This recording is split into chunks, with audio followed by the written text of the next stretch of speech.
Today's gospel is the Psalm 27. The Lord is my light and my salvation. Whom shall I fear? The Lord is the stronghold of my life. Of whom shall I be afraid? When evildoers assail me to devour my flesh, my adversaries and foes, they shall stumble and fall. Though an army encamp against me, my heart shall not fear. Though war rise up against me, yet I will be confident. One thing I ask of the Lord, this I seek after, to live in the house of the Lord all the days of my life, to behold the beauty of the Lord, and to inquire in his temple. For he will hide me in his shelter of the day of trouble. He will conceal me under the cover of his tent. He will set me high on a rock. Now my head is lifted up above my enemies all around me, and I will offer in his tent sacrifices with shouts of joy. I will sing and make melody to the Lord. Hear, O Lord, when I cry aloud. Be gracious to me and answer me. Come, my heart says, seek his face. Your face, Lord, do I seek. Do not hide your face from me. Do not turn your servant away in anger. You who have been my help, do not cast me off. Do not forsake me. O God of my salvation, if my father and mother forsake me, the Lord will take me up. Teach me your way, O Lord, and lead me on the level path because of my enemies. Do not give me up to the will of my adversaries, for false witnesses have risen against me. They are breathing out violence. I believe that I shall see the goodness of the Lord in the land of the living. Wait for the Lord. Be strong. Let your heart take courage. Wait for the Lord. Amen.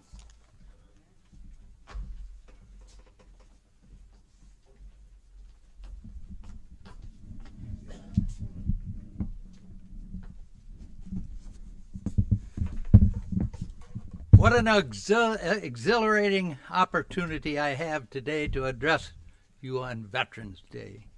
Thanks to Reverend Mark. You might ask what a dentist, an orthodontist, is doing standing up here today. I'm no ace pilot or a Navy SEAL. I've never been down in the trenches, just down in the mouth, you might say.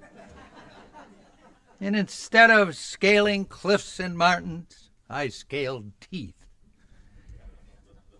However, I want to add my voice in a passing review of my 33 years in the Navy, 6 active duty and 27 in the reserve, as well as involvements today, hopefully will fit this plan of the day. Historically, as you know, Armistice Day was celebrated to honor American veterans who served in World War I on the 11th day of the 11th month of the 11th year, beginning in 1918. In World War I, there were over 116,000 American fallen heroes that we celebrate today.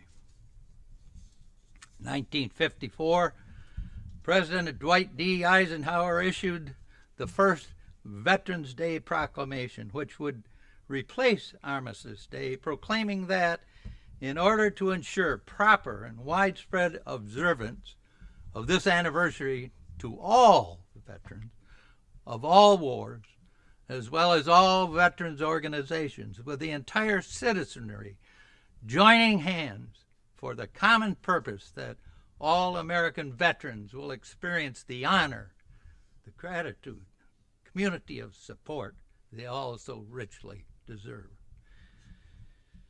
Reflecting on the words of an esteemed friend of mine, late Congressman, Marine Iwo Jima survivor, and Korean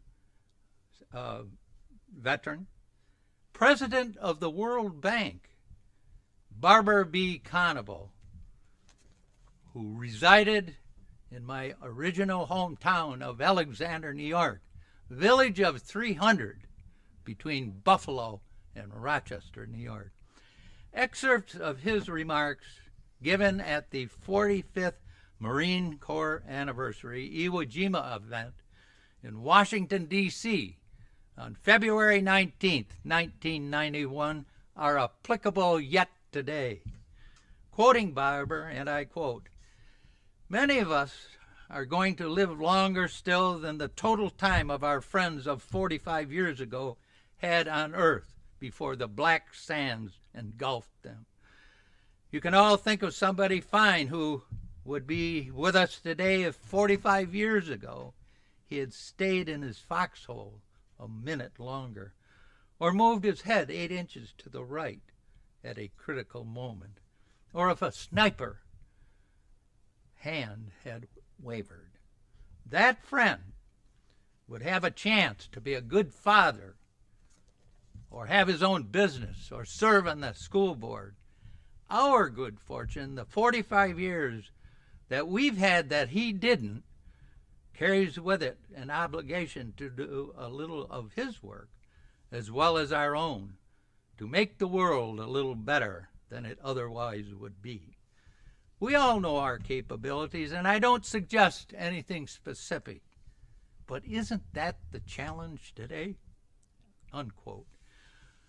Well, my own recollections of World War II go back to the farm in Alexander, New York, watching trainloads of war materials being transported on the Erie Railroad to their exporting destinations. Dad was exempt because he was on the farm. And so we honor today over 400,000 American World War II fallen heroes.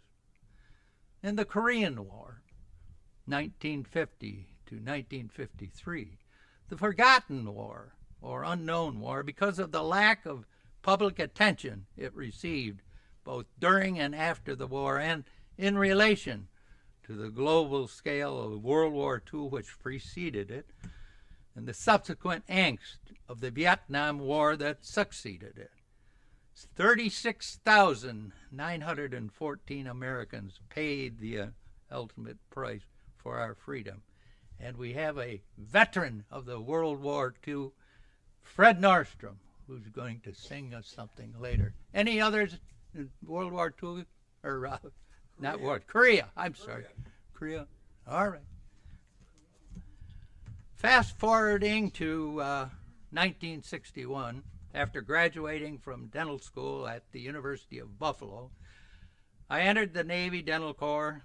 My first assignment, a dental intern at Chelsea Naval Hospital in Boston, Massachusetts. Well, my next assignment in July of 1962 came as quite a surprise.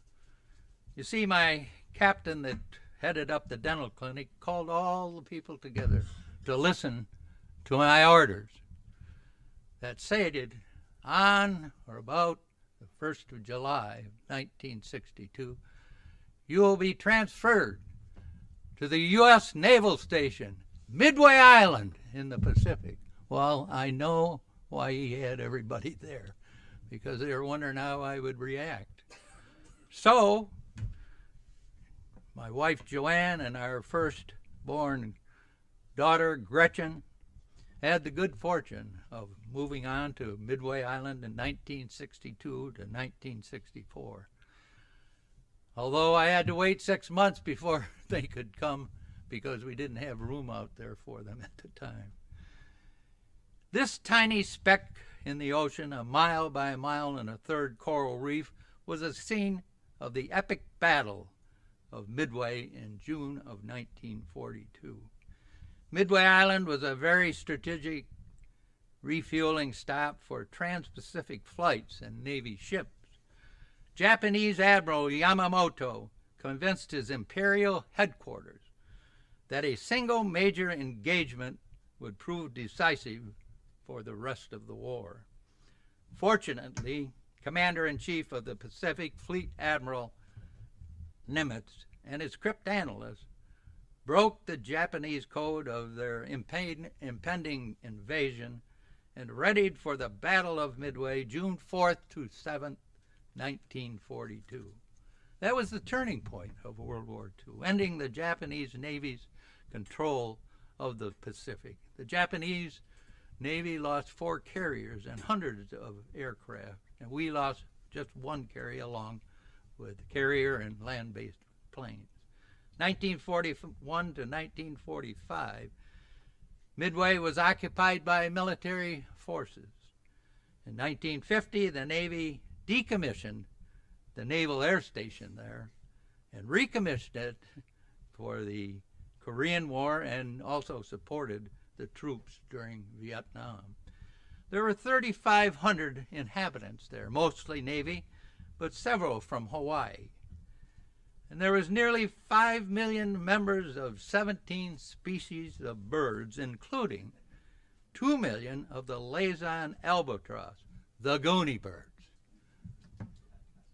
Well, our daughter Kristen was born on Midway Island on March 22nd, 1964.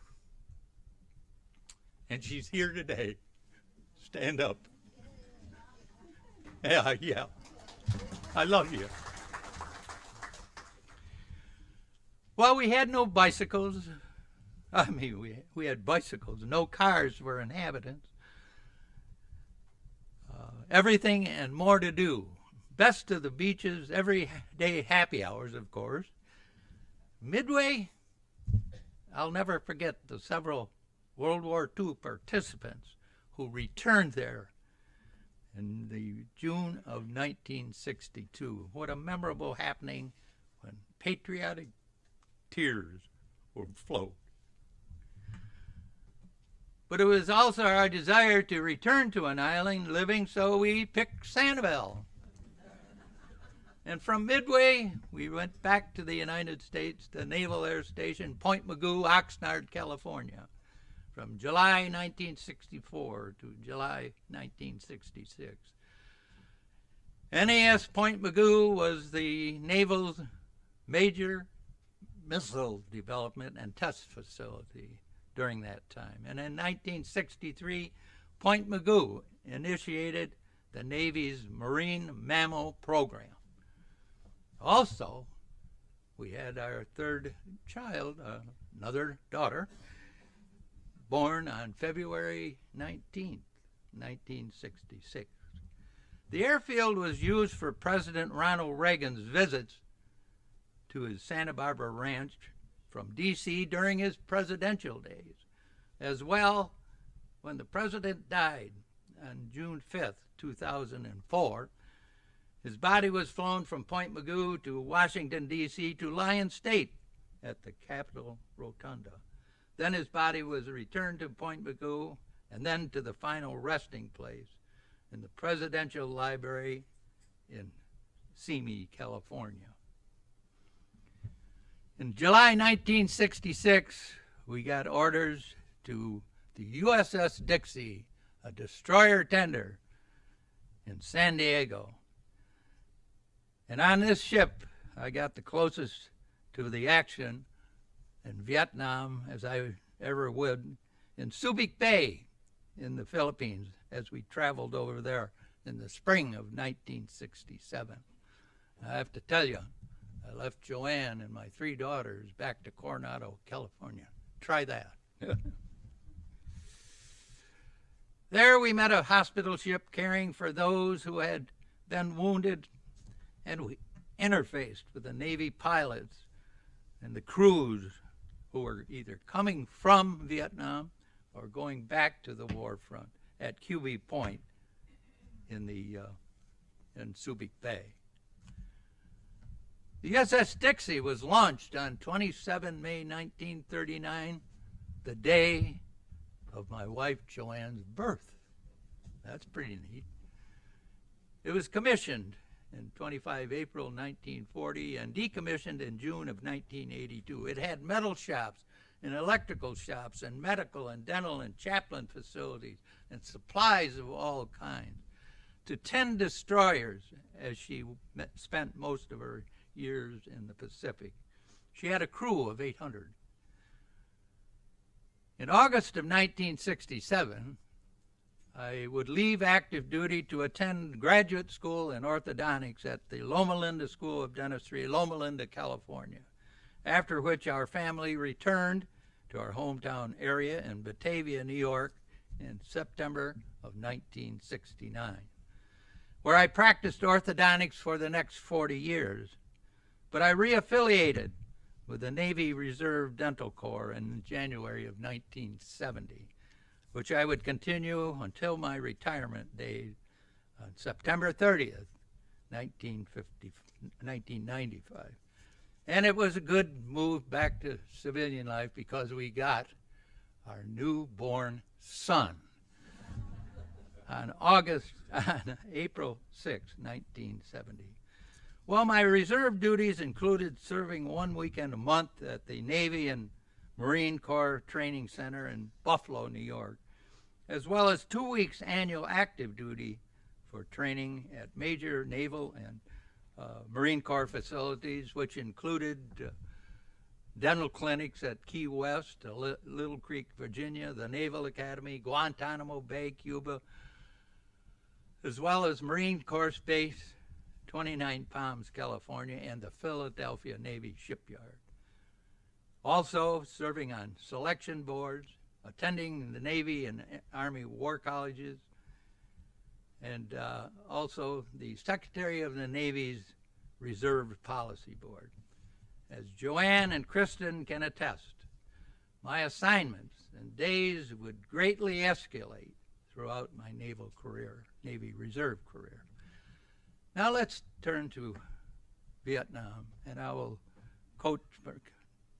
give my comments from 1965, when the Americans arrived over in Vietnam, to March 1973, when our American troops withdrew. Permit me to address the Vietnam War by speaking first of the Vietnam Veterans Memorial Wall in Washington, D.C.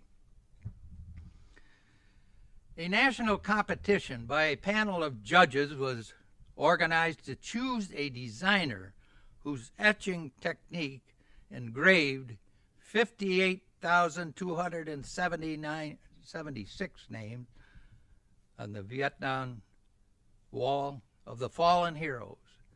39,999 on the wall were just 22 years old and younger.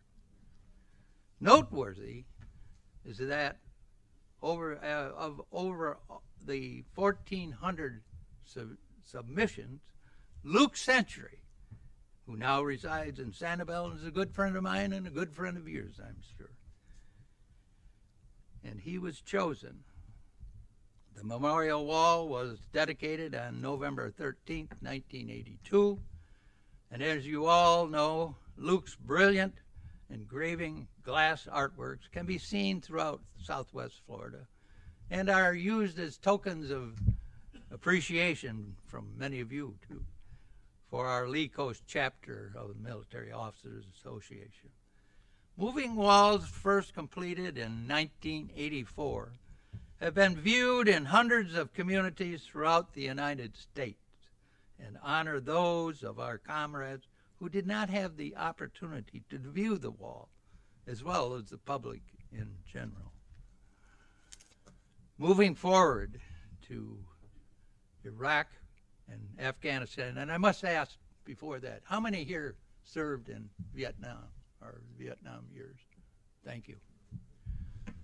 On this Veterans Day, we must honor those who served in the Iraqi War, 2003 to 2011, during which 4,424 gave their lives.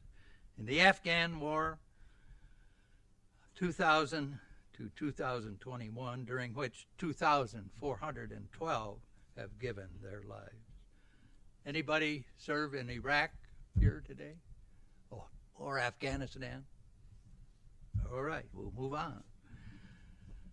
Well, in 2008 to present, I was a member of the Lee Coast chapter of the Military Officers Association. 2012 to 2014, I was president. The Lee Coast chapter is dedicated to maintaining a strong national defense, fostering fraternal relations among active, former, and retired officers of the uniformed services, providing service to the Lee County veterans, which number over 53,000, as well as their families, while promoting the purpose and objectives of our National Military Officers Association of America, with its over 350,000 officers and 400 chapters. Major projects included our annual Mackenzie Janes Tribute golf outings, and many of you have played in it. The golf outing is our foundation's primary fundraiser, enabling our chapter to participate in and fund programs that serve veterans, high schools, and collegiate military independently and in cooperation with community and educational organizations. And we've totaled over $200,000 over the past 6 years. Mission United is a collaborative initiative which the Lee Coast chapter of MOA and the United Way 211 program of Lee County was launched on November 18th, 2016. It addresses the complicated and fragmented systems for our veterans services. And over the years, the stakeholders have never wavered in their pursuit of their mission. This never-ending success story is filling existing gaps in the system, such as education and employment and behavioral health and family strength, financial management and legal assistance, housing stability and homeless assistance, reintegration, and volunteerism. In 2021, 1,618 veterans households were served through Mission United. 372 were assisted with care coordination.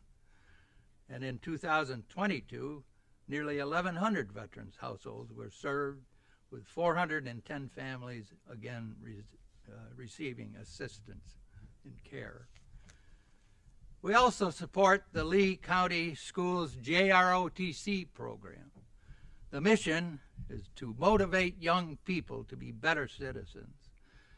Today's JROTC program in Lee County, which began over 35 years ago, has over 8,000 cadets, the largest unit in the United States, right here for 16 schools. Again, it's to appreciate the ethical principles and citizenship and leadership potential, and physical fitness, becoming familiar with military history and an understanding of military service, to develop the skills necessary to work effectively as a team member. And last year, Lee County JROTC cadets earned over $3.2 million in academic and merit-based scholarships to attend higher educational institutions and contributed over 22,000 hours toward community service. And the service academies. As a former Area 110 coordinator for the Naval Academy in Buffalo-Rochester area, a cadre of 20 Naval Academy information officers and I were responsible for interviewing prospective candidates for entrance into the academy. At present, I sit on the Congressional Donald's Selective Service Academy Board for West Point, Navy, Air Force, Coast Guard, and the Merchant Marine. The second Sunday in August of each year is designated as the National Day celebration honoring our World War II veterans, the spirit of 45. This year's celebration took place at the Heritage Palms Country Club on August 13th, where over 250 attendees and over 25 World War II veterans were in attendance. And I proudly bring this to your attention because one of our Sanibel congregational members who served in the Air Force from 1943 to 1945 as a lieutenant in Iwo Jima in Japan and Tinian. And it was on Tinian Island where he watched the first atomic bomb being loaded into the Enola Gay on August 5th, 1945.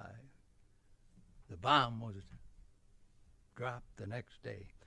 Our World War II veteran is none other than a 100-year young Ed Rand, and he's here today. Eddie, stand up, stand up, stand up. He used to be 6'6" until he got in those airplanes. That's good. You made my day, I'm telling you. And he's over at Shell Point, and he drives over here in that traffic. And I can't drive around. My daughter wants to drive my car instead of me at 86. Thank you, Ed. Recently, our chapter organized the dream flights for 18 World War II veterans ages 92 to 102 from Shell Point in September and October of 2021. They flew a 20-minute flight from Fort Myers, Page Field in an open-air World War II Stearman trainer. That's those crop dusters you see.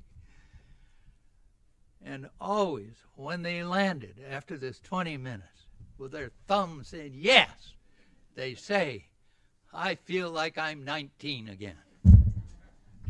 We're so happy to do that. It has been successful, and we're doing it for Korean and Vietnam veterans, and we're going to do it again in 2024. You'll see this wonderful table up here. It's called the Missing Man table, sometimes referred to as the Fallen Comrade table, and it's meant to remind viewers of the fallen, missing, or imprisoned U.S. military service members. Each item on the table represents the emotions and the feelings reserved for those who did not come home. And we thank Shirley Aker for assembling this morning. Thank you, Shirley. Leadership can take many and different, diverse ways, none other more meaningful and cherished in my living memoir than heralding hometown military heroes. You see, two of my orthodontic patients from my Hornell, New York practice gave the ultimate sacrifice while serving their country in Afghanistan. Marine Lance Corporal Zach Smith, age 19,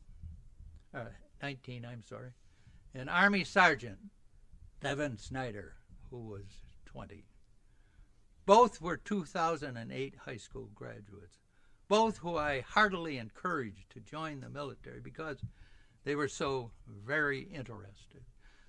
Both who would proudly wore their uniforms to our orthodontic office as I beamed in pride. And both whose revered names and lives I will forever keep in my memory. You see, their passion for the military never wavered, caring for their fellow servicemen and taking care of them, pride in wearing their uniforms, unyielding patriotism, unsurpassed courage and commitment, knowing without security there is no freedom. Paraphrasing Lee Greenwood, Zach and Devin always thanked their lucky stars to have lived here today. They worshiped Old Glory, and no one could take that away. It has been a profound and enriching pleasure for me to serve my country, and I'm with the other veterans here, I share that.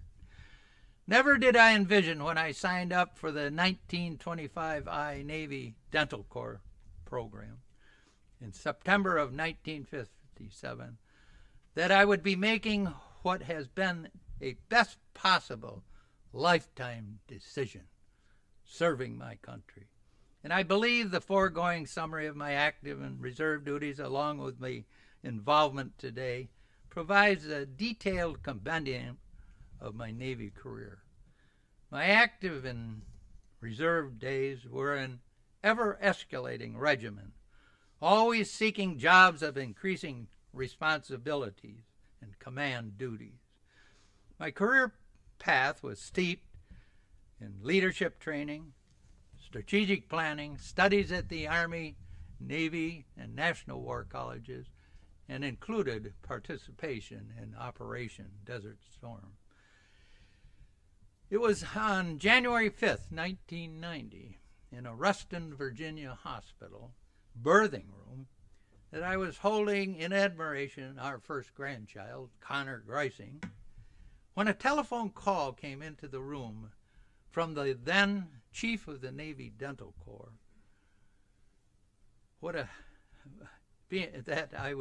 Congratulating me on being selected for Rear Admiral in the United States Navy Reserve. What a humbling and exhilarating experience. I nearly dropped my grandson. It was the beginning of 5 years of unparalleled lifetime of experiences, starting with an avalanche of congratulatory messages. The Navy would send the new flag officers, selectees, to charm school, sometimes referred to knife and fork school, intended to reinforce our manners and sense of protocol. I do not know whether I passed or failed. However, I made known a new motto for the Navy Dental Corps: you can't fight if you can't bite. Our Chief of Naval Operations at the time of my flag selection was Admiral Mike Borda, who implored, good leadership is caring for your people and taking care of them. That's what good leadership really is. Vice Admiral James Zimble, then the Navy Surgeon General, set my vision in perspective when he sent me a congratulatory book entitled All I Ever Learned, I Learned in Kindergarten by Robert Fulcrum. Anybody ever read that? You ought to. This book emphasizes that all you really need to know of how to live and what to do and how to be, you learned in kindergarten. Wisdom was not up here at the top of the graduate school mountain, but right down here in the sand pile in our churches. The core values reflected in the book afford an opportunity to ponder that these are the formative, early on building blocks to our unlimited successes in our careers. You know, being nice to everyone, doing what your mother and father want you to do, eat everything, and of course, flush. Traveling throughout my entire Navy career concluded in a grand finale way during the 50th year celebration after World War II in 1994 and 1995. I journeyed to Japan, to Hiroshima and the Peace Museum, and on to Okinawa and Guam and Pearl Harbor, the Arizona, and then to Italy and France and England and Germany. Tom Brokaw captured it the best, is calling it the greatest generation. At the time, the military was under the leadership of Secretary of Defense Dick Cheney and Chairman of the Joint Chiefs of Staff, General Colin Powell. In my retirement speech on 8 September 1995 at the Washington, D.C. Navy Yard, I stated emphatically that being a Navy spouse and Navy family is no easy task. It takes great sacrifice and perseverance on everyone's part. But I was fortunate to have the endless support of my wife, Joanne, a five-star mom, who brought up our 4 children, Gretchen, Kristen, Aaron and Eric, along with 7 Rotary Exchange students, 11 grandchildren, and 3 great-grandchildren.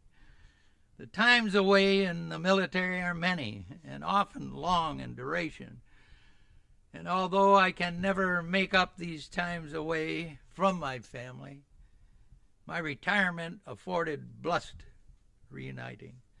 President Kennedy said it best when he stated, and I quote, "Any man who may be asked in this century what he did to make his life more worthwhile, I think can respond with great deal of pride and satisfaction. I served the United States Navy."